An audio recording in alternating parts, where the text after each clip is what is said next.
نحمدہ ونصلی علی رسول الکریم اما بعد فاعوذ باللہ من الشیطان الرجیم بسم اللہ الرحمن الرحیم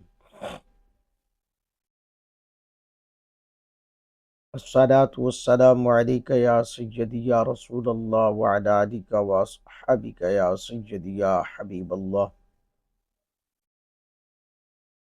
برادران ذی وقار،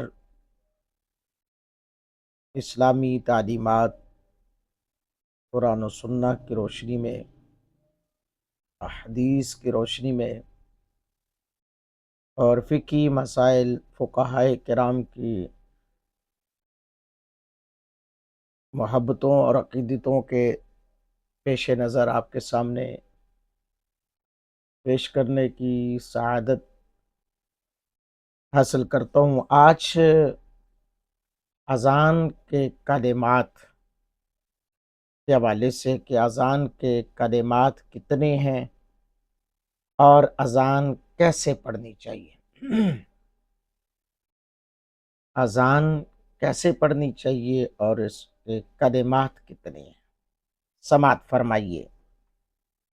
امام اعظم ابو حنیفہ رحمۃ اللہ تعالی علیہ اور امام احمد رحمۃ اللہ تعالی علیہ کے نزدیک اذان میں 15 کلمات ہیں، 15 کلمات ہیں اور ترجیح نہیں، یعنی کہ باواز بلند اور آہستہ بیچ میں نہیں۔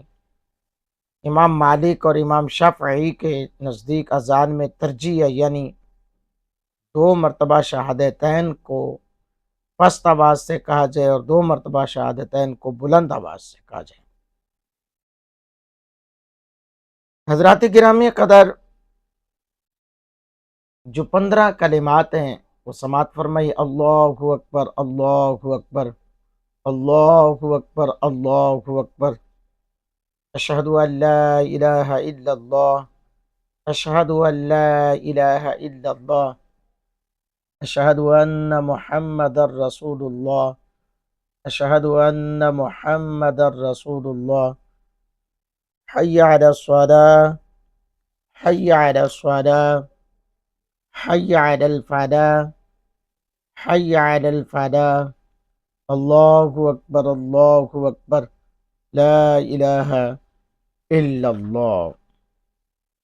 حضرات محترم، نبی محتشم امام الانبیاء علیہ الصلوۃ والسلام سے محبت کرنے والوں،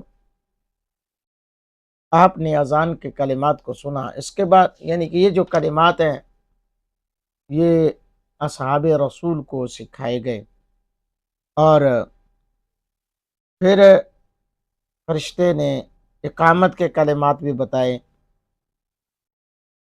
تو یہ ساری چیزیں آپ کے سامنے بیان کرنے کا مقصد ہے۔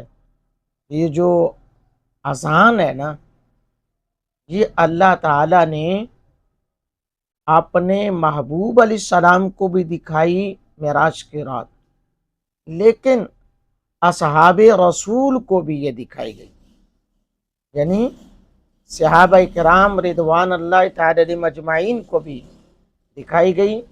متعدد روایات ہیں